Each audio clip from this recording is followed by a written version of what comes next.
Ang mabuting balita ng Panginoon, ayon kay San Juan.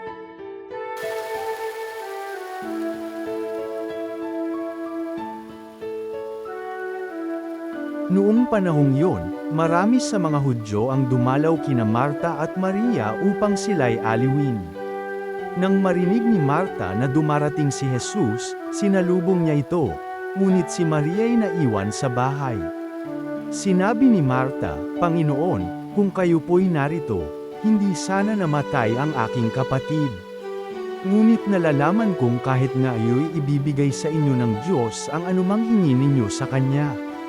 Muling mabubuhay ang iyong kapatid," wika ni Jesus. Sumagot si Marta, "Nalalaman ko kung siya'y mabubuhay uli sa huling araw, sa muling pagkabuhay." Sinabi naman ni Jesus, "Ako ang muling pagkabuhay at ang buhay.